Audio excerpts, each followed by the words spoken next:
Welcome, friends! In today's very packed episode, a new threat emerges at the Caves of Chaos, the return of a previous employer, and a cliffhanger! The Old School Essentials campaign continues with session 23.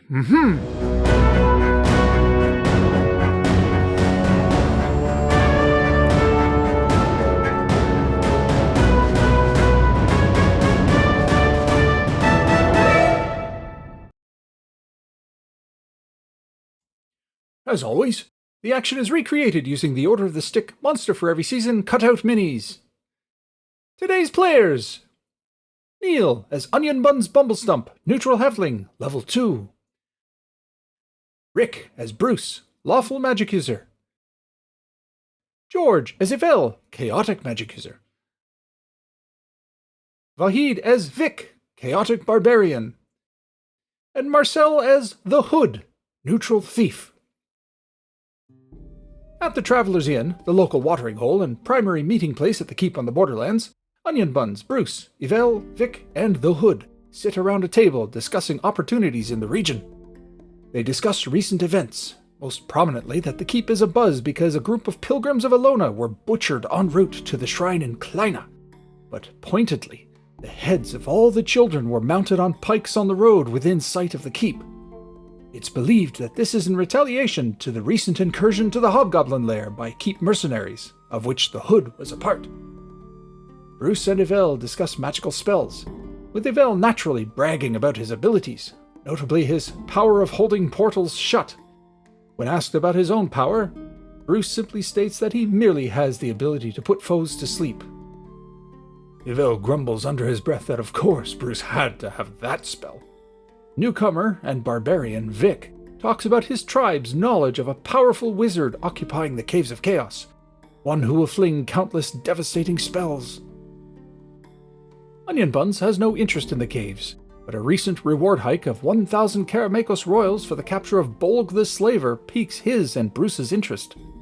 There's also word that one of the rescued men from the attack against the Hobgoblins was the brother of local merchant Caldwell, who coincidentally is seeking people to clear out his basement of unwanted critters.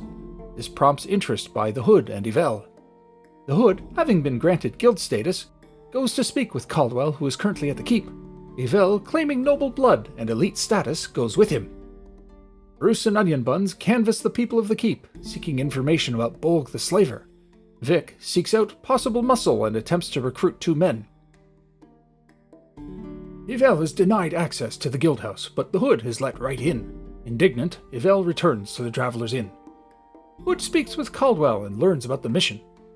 Last year, Caldwell purchased a small castle nearby, halfway between here and Kleina, but when he moved in, found it overrun with squatters and monsters. He hired a team to clear it out, and subsequently moved in, but the mercenaries he hired were unable to penetrate a magically sealed door that led to a series of tunnels underneath the keep. Fortunately, the tunnels below were likewise occupied. Further, the trap door to the basement has some sort of recurring magical seal that only allows it to be opened once per day. He offers terms to the Hood and whatever team he can assemble to enter the basement and clear it out. The Hood then negotiates a rate of 150 Karamakos royals each for his companions and 200 Karamakos royals for himself, in addition to the spoils they find beneath. He and Caldwell seal the compact with a drink. Meanwhile, Bruce and Onion Buns learn that Bolg operates a slave trade with buyers in the neighboring land of Yalarum, the border of which is some 80 miles away through the wilds. Bruce says he will finance the mission to hunt this Bolg and end this menace. Vic's dealings with the mercenaries Aaron and Edmund doesn't go so well, but Yvel swoops in with aplomb and says, "Stand back, my dear barbarian," and secures their employment. However, he can't afford to equip both, so he encourages the 2 men to step outside and settle which one of them will get the right to come with him. Bruce and Onion Buns pitch the task of hunting Bolg the Slaver, which they will do by laying an ambush along the road to Yalarum. Yvel and the Hood want the Caldwell job. The group puts it to a vote, Bruce and Onion voting to track down Bolg, with Yvel voting for the Caldwell job. Before the Hood can vote, Vic says he prefers the Bolg job as it's in the wilds outside. Hood doesn't bother voting. Rather, he tells them to enjoy their jaunt and departs. Marcel brings in his diminutive magic user, Waloo, who promptly joins the group on their task. The retainer Aaron comes in, somewhat beaten up with a busted lip and a shiner, saying that he'll be joining. Yvel then tells him that they have enough to hire both men after all. Aaron goes back outside and comes back in with a beaten-up Edmund. Bruce also hires 4 porters, non-combatants, to carry excess gear. Onion Buns ask Javier the barkeep about Bolg and where they might start. Javier snarkily suggests that a hin named Bumblestump encountered Bolg at a camp nearby, and perhaps they start there. Realizing that's a good idea, Bumblestump tells the others that he can lead them to where he previously encountered Bolg the Slaver. After equipping, the team heads along the road. In the distance, Vic sees a hawk circling, then suddenly dive down. They ignore it for now, but are curious and plan to follow up later. At the site where Onion Buns previously met Bolg, they search around. Clearly, it has been months since Onion was here, and this location hasn't been used since, but they search and find a half-buried ivory tube. Inside is a parchment with a seal they don't recognize.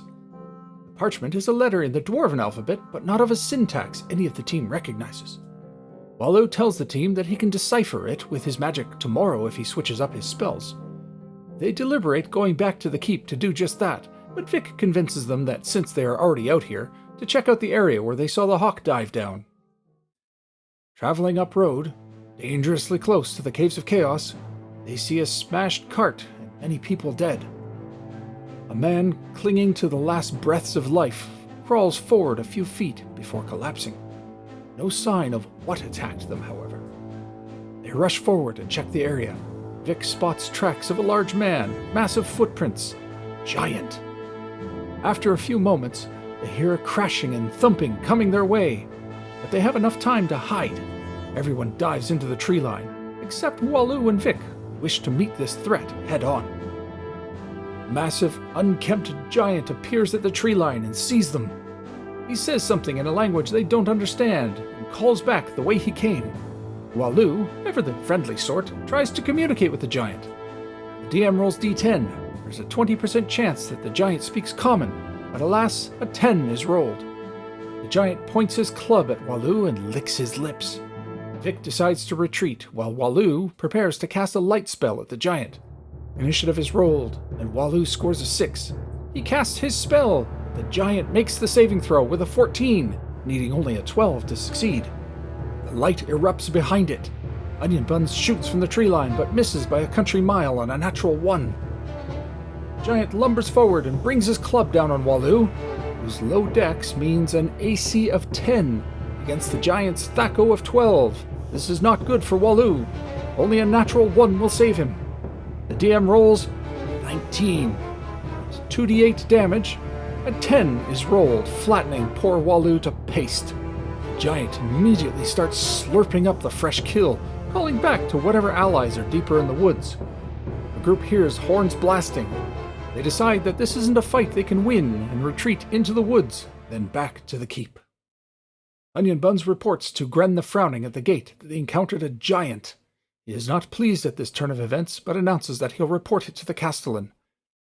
When Onion Buns asks how they could fight such creatures, Gren points to the ballistae on the battlements. Back at the inn, the Hood notices they've returned and asks if they're ready for a more lucrative job. But the team has realized Waloo had the ivory tube with the strange letter and they want it back. Hood wishes them luck, and a man named Pyro inquires about their exploits. Thus Marcel brings in his other established character, Pyro, chaotic magic user. They say they plan to go back to the site of the giant attack, hoping that enough of Waloo's belongings are intact. The trip there is easy enough, and since it's summertime, the days are long.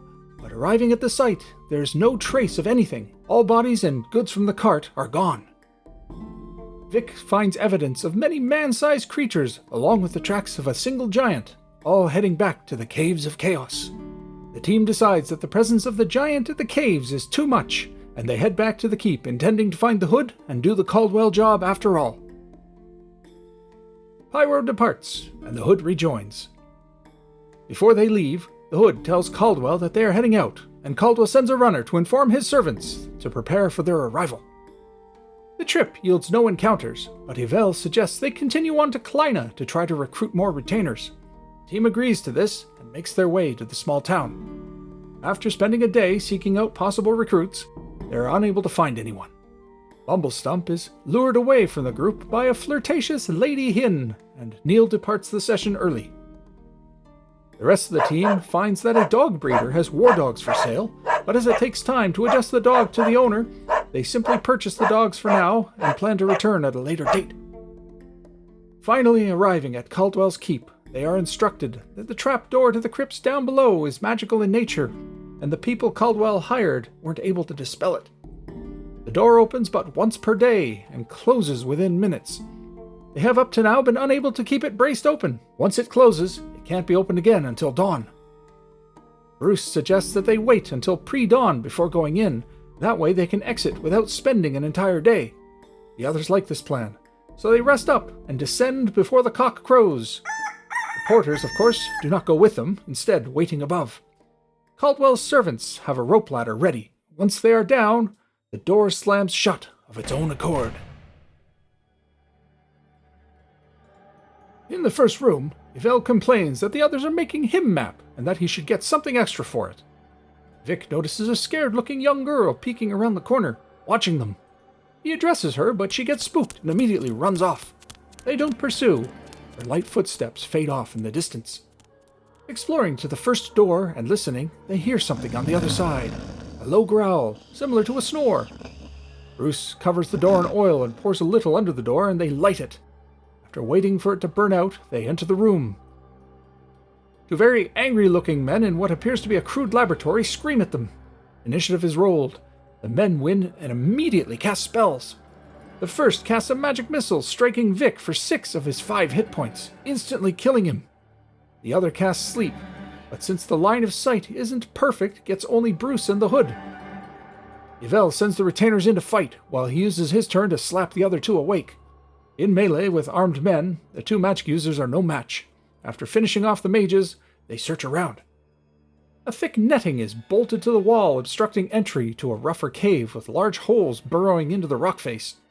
They're about to cut the net down, but on the other side of the net, secured to the wall, is a dwarf who warns them of giant flies that live in the holes, and to hurry up and help him. They unhook the netting to free the dwarf, then restore the netting to keep the flies at bay. And thus, Vahid introduces his new character. Vahid as, Vahid, neutral dwarf.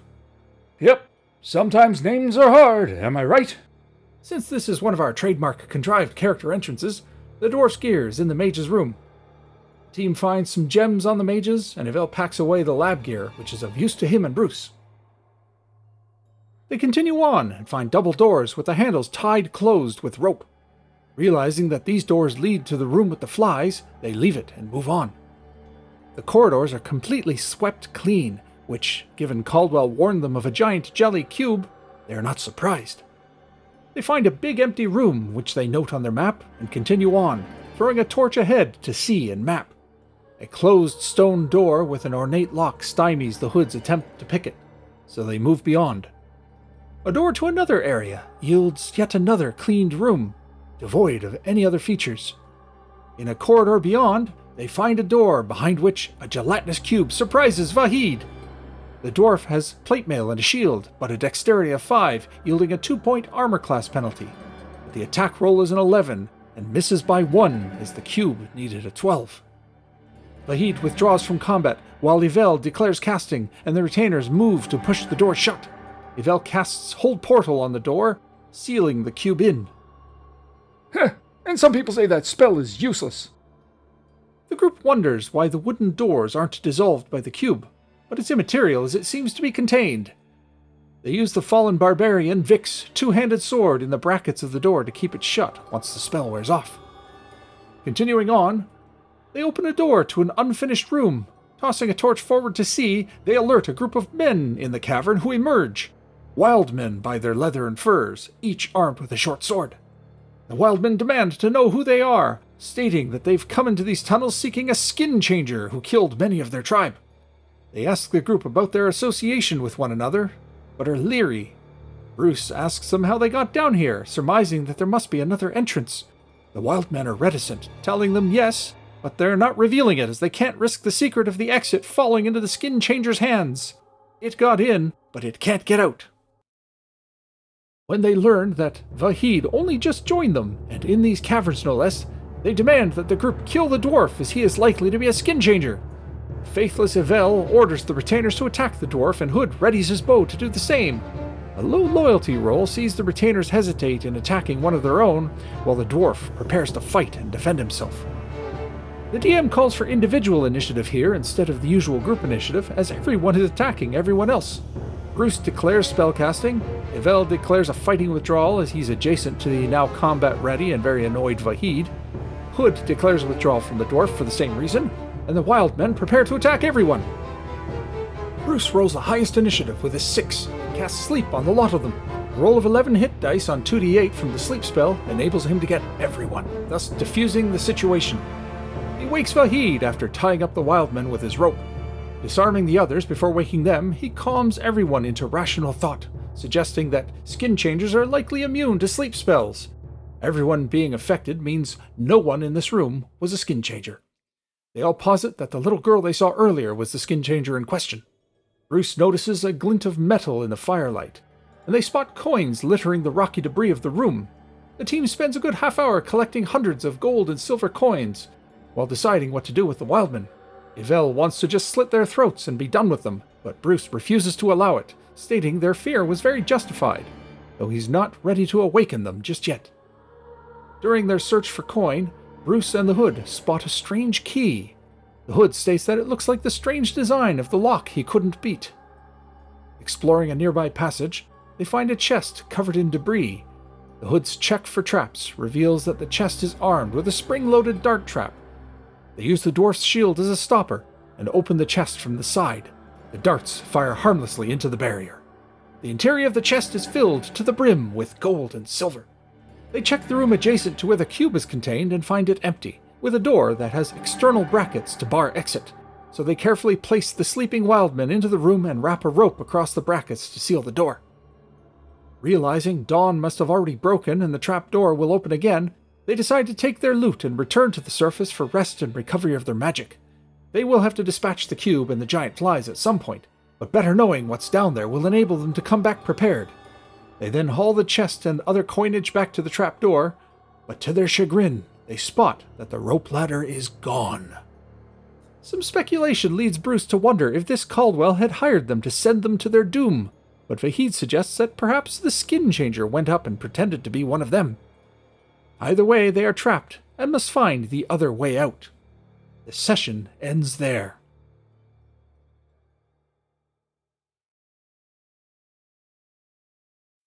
Oh boy, a cliffhanger! I love cliffhangers! We've arrived at this scenario at long last. The Dungeons of Terror, which is part 2 of the Clearing of Castle Caldwell scenario from Castle Caldwell and Beyond, B9 in the basic series. This entire module gets a largely bad rap, despite what I find to be multiple playable scenarios within. This one, however, would be my least favorite of the bunch. This is a long one, friends, so buckle up. Much happened before they got to the Dungeons of Terror, so I'd like to talk briefly about that. One of the great things about a sandbox approach is that there is no correct way to do things, no linear path or plot that needs to be followed. Choices were made based on the character's personal views and motivations.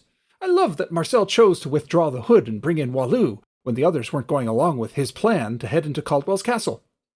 So many players are precious about their sole character and would rather fudge the situation or just go along with things, rather than say, no, this character is not doing that. But that's okay, because I have another one here. A major advantage and fun aspect of troop-style play. The encounter with the hill giant was rolled randomly, and as a result is now part of the ongoing scenario, allied with the tribes at the caves. Poor Walou. I wonder what would have happened had the light spell worked. Would the group have still fled, or would they have taken on the blind giant while they still had the advantage? My money is on them attacking it, but who knows? The event with the giant did ultimately lead them to taking the Caldwell job, albeit in a bit of a roundabout fashion. First back to find Walou's belongings, and then to Kleina in the hopes of finding more retainers. It was here that Neil had to depart, but at a most convenient point in the scenario. He did end up missing the exciting part, but at the same time didn't end up trapped in that cellar at the Cliffhanger. So, taking a look at the Dungeons of Terror from Module B9. Each of the scenarios in B9 is a great quick drop-in adventure that you can plunk into any ongoing campaign, and while Dungeons of Terror is no different in that regard, it is unfortunately the most nonsensical of the lot, and requires a little more effort to smooth out so as to make sense. Every other scenario in B9 can easily be finessed into workable logic despite some flaws. The first part of Castle Caldwell, for instance, features the keep, which is infested with various NPCs and monsters. But, with a little motivation added to each, you get a situation that works. In this case, the DM decided that the goblins were making money offering protection to travelers in this derelict castle. This explains the goblins' pile of coin, the presence of traders, bandits, and a chaotic cleric. All wild threats such as hungry wolves, beetles, giant shrew, etc. are all sealed up, which is easily explained as having been done by the goblins to make the castle safer. It works pretty well, and even gives PCs a fair reason to enter into parley with intelligent creatures, rather than just kill everything outright. Not that many players do, but that's an entirely different issue. But here, I find the layout and disparate variety of creatures inhabiting the tunnels below Castle Caldwell to be ridiculously absurd. The first thing the players encounter is a doppelganger. First off, doppelgangers taking over players without the group knowing is a problematic scenario to begin with, made all the worse with a stupid and clearly telegraphed setup such as this. Doppelgangers against low-level characters is also a TPK ready to happen, and this is in the first room. The DM here obviously ignored the written setup and went with something else. The doppelganger legit failed a morale check in the face of this obviously well-armed party and fled, without revealing its true nature. The creature's presence here, in these ostensibly sealed-off dungeons, is a mystery to be revealed later. The two magic users with their lab is another big question mark. They are written as insane magic users who attack physically before using spells. What stupidity is this? Again, the DM ignored the written instructions, and they became a reasonable threat. Their presence here is easily justified by the adjacent robber flies, by saying that they are using a lab setup to study alchemical properties of the creatures or what have you. This actually works well enough, and players who don't kill them outright might even be able to suss out exactly how they got in. What gets me is that there is no barrier between the wizard's lab and the robber fly lair. So what exactly prevents the robber flies from killing them? Well, a thick protective netting that the DM had to insert to make sense of this silliness. But at least it works and justifies the logic of their presence to some extent. Next, we have a gelatinous cube. Yet, wooden doors remain intact, as do multiple organic creatures with nowhere to go or hide from the cube. What the devil is this nonsense? Then there's the berserkers. Yes, this makes loads of sense. A group of berserkers living in a sealed dungeon adjacent to a gelatinous cube, 2 mad mages, robber flies, and another dangerous creature that is yet to be revealed. Why are they there? This is the main question the DM asked himself when prepping this scenario. The answer decided upon was that they were there hunting the doppelganger, and had managed to seal it in with them. They know how to get out. How? Why? Well, don't pull on that tapestry thread too hard, friends. There is also, of course, the possibility posited by the PCs at the end, that Caldwell has more nefarious reasons for hiring them and may have stalked the dungeon for that purpose. That's also an explanation that could give some mileage as to justifying the dungeon. But I will say no more, as there are secrets yet to be revealed. So, why use this scenario? Well, the core concept is pretty good. A follow-up to Castle Caldwell, which I believe is a legitimately good little scenario, especially for low-level characters. Good loot and a dangerous dungeon. Those are the building blocks of a fun time. But whoever designed this one clearly didn't think certain things through. The different creatures to encounter and their proximity to one another is truly dumb as written. Further, they're all written as aggressive by default. The magic users act friendly, then attack. The berserkers attack. The doppelganger tries to trick people, then attack. Whatever happened to letting the dice decide? This scenario, despite it being bone stupid in execution, still potentially works, and the rewards are well worth it. The remaining part that the players have yet to find is actually pretty good and makes sense within context, but I will save that spoiler for when this team returns. I will hold off on rating it until it's completely done, but safe to say it's not my favorite of the adventures in B9. Despite my misgivings, I am glad, however, that it was seeded into the ongoing campaign, which gave me the opportunity to review cap it. And I'm glad the players took the bait, so we can discuss it. Thanks for tuning in, my friends. I'm hard at work putting together the next few recaps to catch them all up. So stay tuned, and until then, I shall bid you anon.